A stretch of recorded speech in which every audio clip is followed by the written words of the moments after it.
Amigos, muy buenas noches, qué gusto saludarle. Desde que comenzó el año se sabía que este 2024 no sería fácil por las elecciones y el cambio de gobierno. En los últimos días, varias firmas de prospectiva han ajustado sus expectativas del crecimiento para el PIB.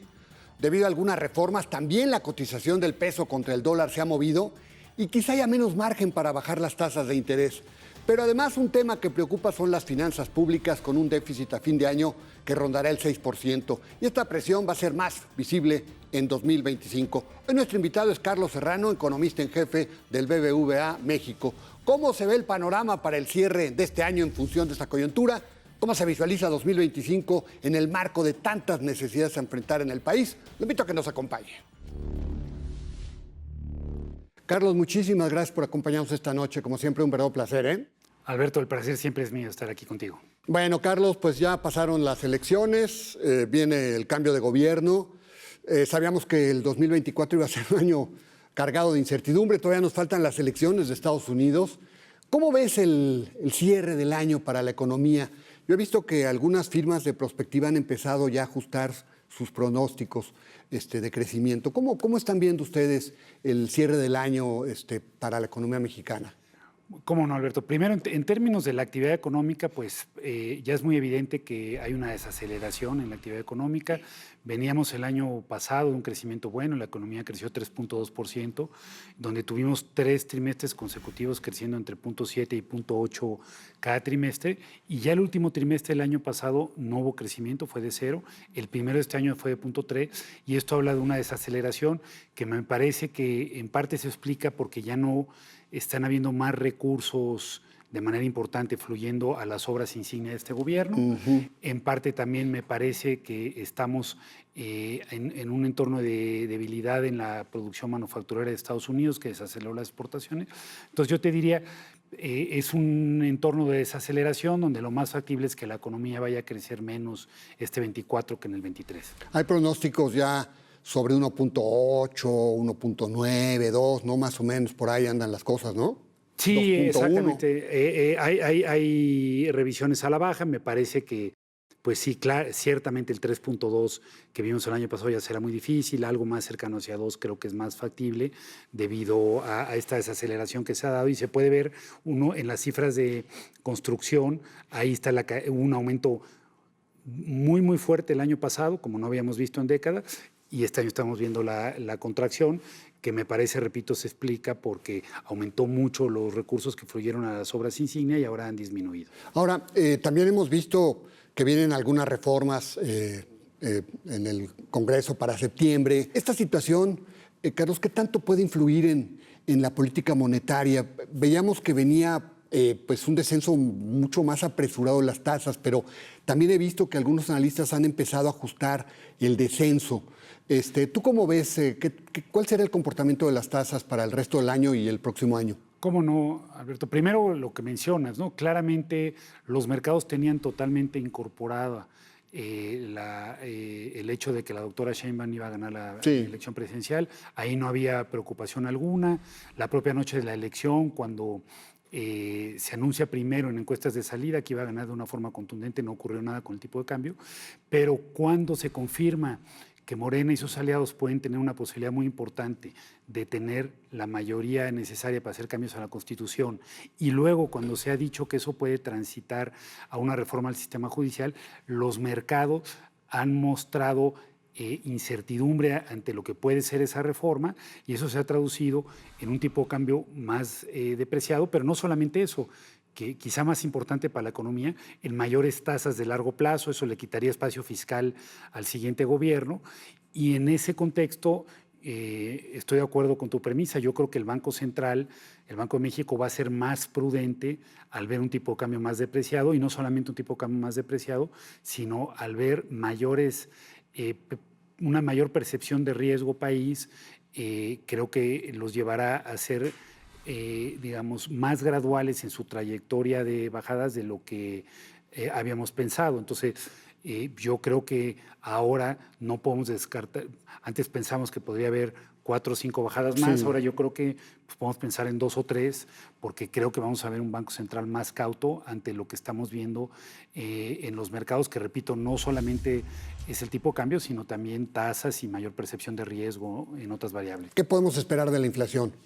Yo creo que la inflación va a seguir bajando, Alberto, y de hecho creo que va a bajar a un ritmo quizá algo más acelerado. Todos la quisiéramos ver descendiendo más bajo, pero si vemos la inflación subyacente, que es la que mejor mide las tendencias de mediano plazo, al eliminar los componentes más volátiles, que son energía y alimentos, pues esta ha seguido bajando. Incluso los servicios que habían estado resistentes a la baja han mostrado algunas reducciones. Entonces, en un entorno donde la economía se desacelera, el mercado laboral sigue fuerte, pero no tan fuerte como el año pasado. Creo que va a haber menos presiones inflacionarias y a mí me parece, Alberto, que podemos ver una situación donde la inflación subyacente ya esté por debajo de 4 a final de este año y que esté por debajo de 4, que hay que recordar que es el intervalo superior del Banco de México a principios del año que viene. Entonces, yo lo que creo que es el escenario más factible, que concuerda además con la visión del Banco de México, es que sigamos viendo una reducción gradual de la inflación, donde pues hacia final de este año, principios del que viene, estemos ya en los niveles que eran similares a los que veíamos antes de este episodio inflacionario. Ahora, Carlos, ¿cómo ves este déficit y qué tan fácil o qué tan difícil va a ser controlar este déficit para el gobierno, sobre todo el próximo gobierno, a partir de octubre y luego ya lo que viene 2025? Así es, Alberto. Sin duda se trata de un déficit muy elevado. Como dices, es el más alto desde finales de los 80, desde que se mide el déficit en su versión más amplia, que son los requerimientos financieros del sector público, es el más elevado y será alrededor del 6% del PIB. No hay duda alguna, Alberto, que hay que reducir esos déficits hacia adelante, porque eso no es sostenible. Si continuara en poco tiempo, México perdería el grado de inversión y las tasas aumentarían mucho. Dicho lo anterior, yo creo que ajustarlo todo en un año puede ser muy complicado. Un ajuste de 3 puntos del PIB en el gasto puede incluso arriesgar una recesión en la economía. Yo sería de la opinión de que, considerando que México tiene muy buena credibilidad con los mercados, el secretario de Hacienda, que va a permanecer, tiene muy buena credibilidad en los mercados, yo creo que podría ser bastante factible anunciar un plan que por esta credibilidad sería bien tomado por los mercados, donde se diera el ajuste, pero en 2 o 3 años. Por ejemplo, 2 reducciones de 1,5 o 3 de 1 punto. Eso nos llevaría de regreso a una senda sostenible sin tener un impacto tan fuerte negativo en la demanda agregada. Sí, porque si lo bajas de golpe, pues eso sí te puede generar un impacto en la actividad económica porque no va a haber recursos del sector público para muchas cosas, ¿verdad? Totalmente. Bajar 3 puntos de golpe es realmente muy fuerte y sin duda creo que afectaría la actividad económica. Y digamos, hay ocasiones en la historia del país que eso ha sido necesario, hacerlos de golpe. En la crisis del 94 fue una. Yo creo que ahora no hay necesidad de hacerlo de golpe. Hay credibilidad, hay una deuda como porcentaje del PIB que todavía es baja, entonces me parece que se podría diseñar una estrategia en la que esto se hiciera de forma gradual. Ahora, Carlos, hay una variable que también preocupa a todos, petróleos mexicanos, porque pues, la verdad no he visto un nivel, un alza en el nivel de producción del petróleo, de la producción petrolera. ¿Cómo ves el tema de la variable de Pemex para este entorno? Pues yo creo que Pemex va a ser una variable clave para las finanzas públicas, Alberto. Como dices, el gobierno ha inyectado recursos a la empresa. En los últimos 5 años se han inyectado 88,000 millones de dólares. Esos son casi 5 puntos del PIB, en un entorno donde los precios del petróleo han estado relativamente altos. Si por algo bajaran los precios del petróleo, habría que inyectar más. Me parece a mí, Alberto, que lo que habría que hacer son 2 cosas. Uno, creo que no hay duda que el gobierno deberá apoyar a Pemex en los 100 años para que haga frente a sus vencimientos de deuda, pero me parece fundamental cambiar el modelo de negocio de la empresa para que pueda eventualmente volver a generar más recursos para los mexicanos, para que pueda representar una menor carga fiscal, y creo que esto es factible. Yo diría que habría que hacer una estrategia sentada, en mi opinión, en 2 rubros. El primero, creo que habría que reanudar las asociaciones con el sector privado para extraer petróleo. Porque el presidente y la candidata electa han dicho que el petróleo debe ser de todos los mexicanos, y yo estoy totalmente de acuerdo con ello. Pero eso no quiere decir quién lo deba extraer y quién deba explorarlo. Y creo que puede haber asociaciones donde empresas que tienen capital, hoy Pemex no lo tiene por la restricción fiscal, extraigan el petróleo y le den las regalías al gobierno. Eso creo que es mejor a que el petróleo no se extraiga, porque si no se extrae, su valor es cero. Y la otra cosa que me parece que habría que hacer es reducir la actividad en refinación. Pemex pierde al orden de 100,000 millones de pesos al año en refinar.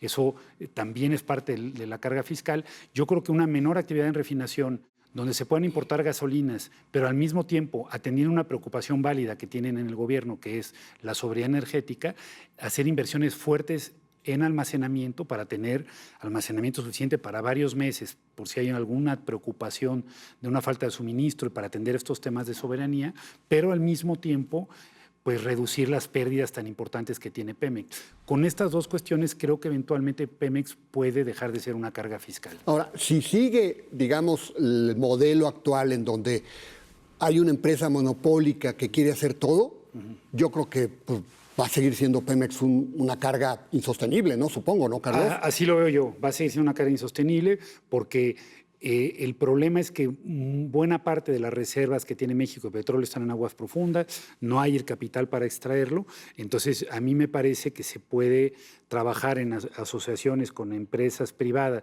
donde el gobierno licite, se lleve las mejores condiciones posibles y obtenga las regalías.